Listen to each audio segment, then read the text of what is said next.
Hello, friends. It's John Lone King, and I'm here with your next episode of From Profits to Properties, where I help you to grow your business to profits beyond your wildest dreams, and then teach you how to convert those profits into long-term wealth through property acquisition, through buying your primary home, a luxury home, a single rental property, or a portfolio of lots of rental properties. So let's dive in. Today's topic is going to be about pricing. So both segments are going to be about pricing. I'm going to start out by talking to business owners about pricing. How do you set your price? How do you figure out what is the right or wrong price to charge? And then we're going to do the second part, talking about buying properties. How do you decide what price to offer? How do you negotiate that? And what are some thoughts on pricing strategies you're looking to purchase homes?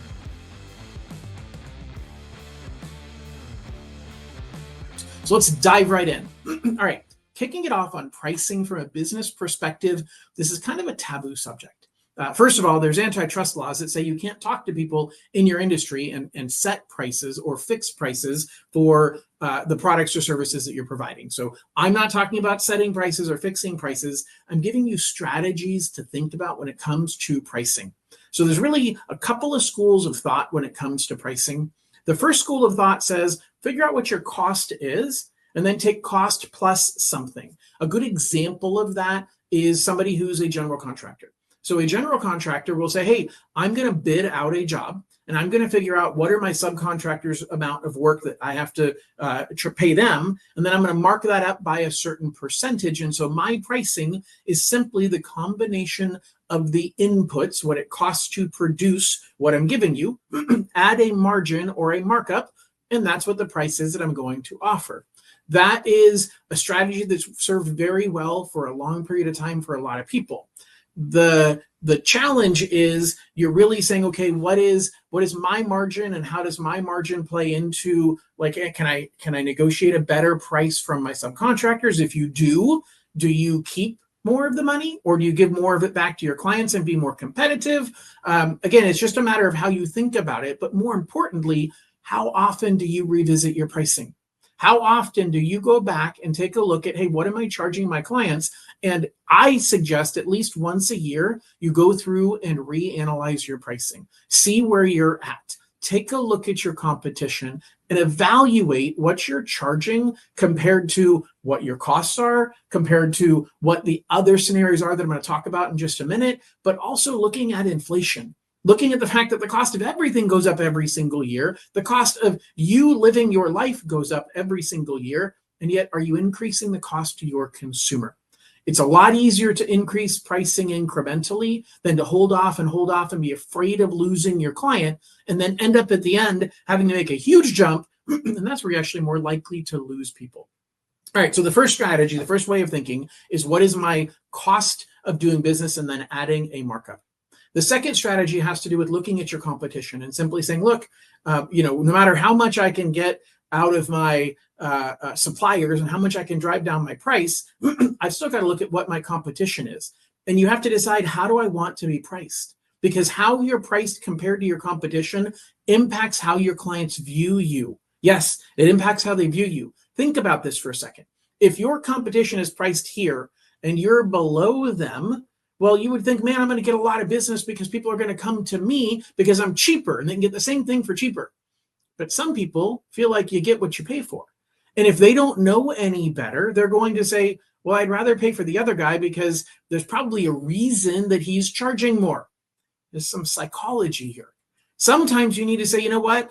I want to be priced a little bit above the rest of the marketplace because I believe my product or service is better than what everybody else has to offer. And I can portray that or demonstrate that to my clients and show greater value to them through the process of working with you. Okay, so there's a couple of different ways that you can look at competition, but it's not always about matching your competition. Sometimes you decide, you know what? In this case, I want to be a little bit more aggressive, a little bit less expensive than my competition. A lot of times you might decide, you know what, I'd like to be at or above them because you don't want to be seen as a low price leader. Because a low price leader becomes a commodity, and it's really hard as a commodity to demonstrate what makes you different than someone else. And so that's really important for you to think about in your pricing structure. Okay. But the final way I want you to think about pricing is I want you to think about it in tiers. I want you to think about it like the last time you got on an airplane. You chose what seat you wanted, and the amenities that you got from that seat that you picked has to do with the price you paid. It is not about the basic concept that you're buying of I'm trying to fly from point A to point B. That's what a lot of people think is, hey, my job is to provide this particular value, goods or services to my client. Well, if that was the case, airlines typically, they all do the same thing. They get you from this airport to that airport. One doesn't fly, a lot longer and a lot more inefficient direction. They're all going to go in a straight line as best they possibly can. They're all going to get you there as fast as they possibly can. Now, I'm removing the fact that maybe only some airlines fly from the airport you're trying to go to another one without having a layover. So obviously, I'm removing that piece of it. But the truth is, it is simply about getting from one location to another. So why, if you're on the same airplane with the same airline, flying from the same airport to the same destination, does everybody on the airplane not pay the same price? That's something you have to employ in your business. What are the tiers that I can offer in services to my buyers? What are the tiers that I can offer in value provided, value add-ons? Think about buying coffee at Starbucks, okay? So you're going to pay for the tall. You're not going to pay that much more for the medium size, okay, the grande.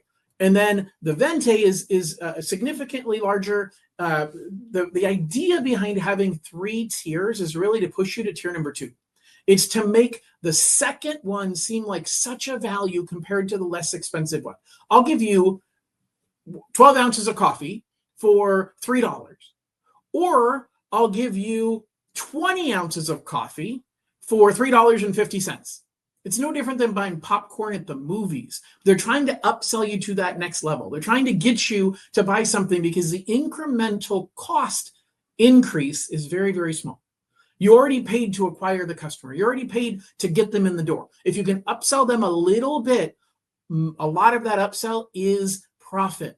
A lot of it is profit. And so you have to think that way and say, can I set tiers within my business to set pricing accordingly and show some value? If somebody is very, very focused on being the lowest price and getting the lowest cost, they're going to go to that bottom tier. That's great. They're just losing these other products and services.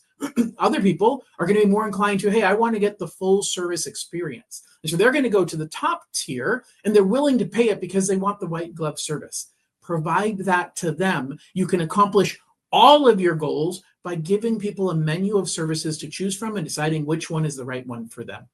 Thanks for listening. Hang tight for a quick commercial break, and then I'll be right back to talk about pricing strategy when you're looking to purchase a home. Hello, friends. Just want to interrupt our podcast really quickly to talk to you about owning properties in an LLC. It is a phenomenal strategy to protect your assets against any type of a claim that comes from a property that you own.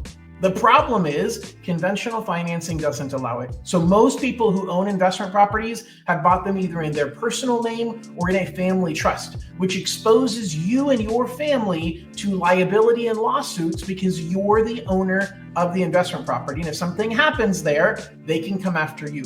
You need to talk to your attorney about the pros and cons of using an LLC. You need to talk to your tax guy about the pros and cons of using an LLC. But you for sure need to know about the option that I have available that will allow you to purchase investment properties in an LLC instead of being in your personal name, because it is a game changer in protecting you and your family's financial future.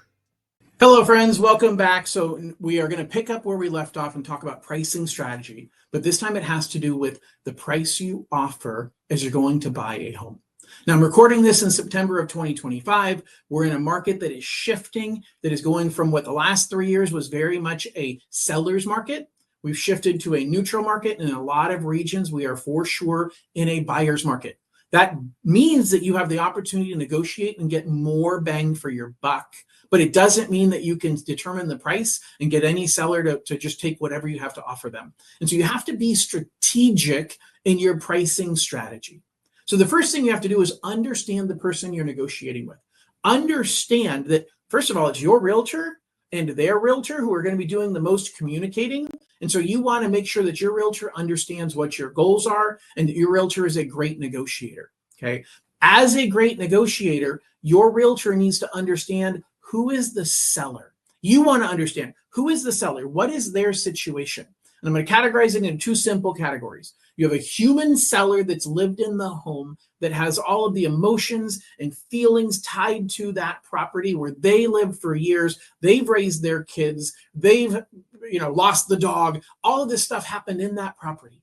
Then you have the opposite, which is the institutional seller. Now that could be a bank selling a foreclosed home. It could be an investor who owns an investment property that is selling it. They have no personal tie to the property, although some investors are selling accidental rentals where they moved out of a property that was their primary home, turned it into a rental, and now they're selling it. But most of the time, when you're dealing with an investor, it's somebody who never lived there. It's just a mathematical equation.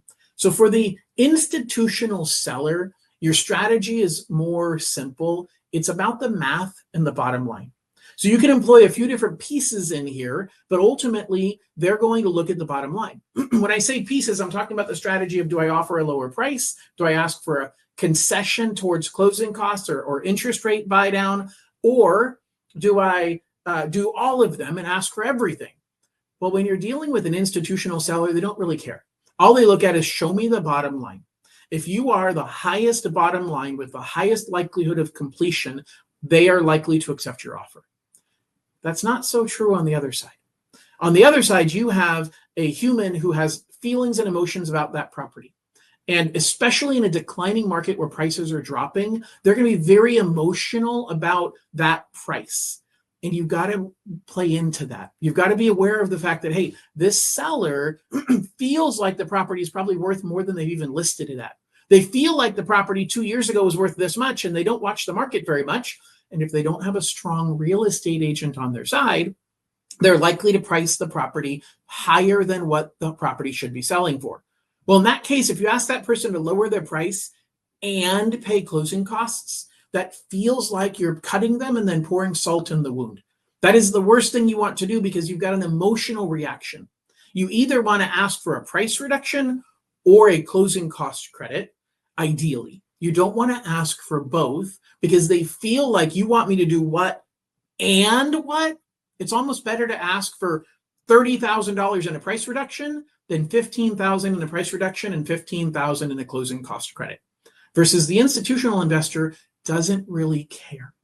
Okay. The other thing to realize is anytime you are looking at a home that was on the market, went into contract, and came back off of the market, that moment is the best time to strike, especially for a human seller. For someone who was living in the house, they've got plans for now what they're going to do with that money, and they've literally cashed the check mentally when they were in contract with the prior buyer. When that deal fell apart, their world fell apart. Their thoughts and expectations of what's going to happen next and how they're going to use that money to go buy their next home or to pay off all of their debt, it just blew up.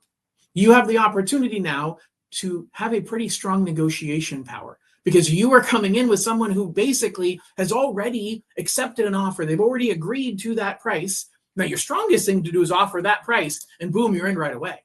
You can negotiate down from there. Obviously, you have the human feeling of, man, I had somebody else willing to buy at this price. I don't want to give in to you at a lower price. I already gave in to get the first buyer. I don't want to give in anymore. But if you can swoop in at a full price offer matching what they were in contract with before, they already cashed that check. You're in like Flynn. So if you like a property and you get beat out, pay attention to it. Watch that property and see. Submit a backup offer. Very few buyers submit backup offers, but it's a great opportunity to be in a backup position, because I had a few of them in the last few months where the primary offer fell apart and we were immediately into contract as a backup offer. So think strategically. Think about negotiating with the person on the other side and what are their goals, what are their feelings, what are their needs, and truly try and create a win-win. That doesn't mean you lose. It means you create a situation where you find out what is the most important thing to the person on the other side. If I can give them that, then I'm more likely to get more of what I want.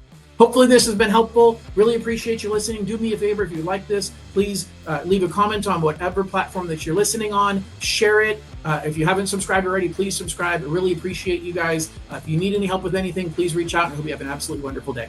We'll talk to you soon. Bye-bye.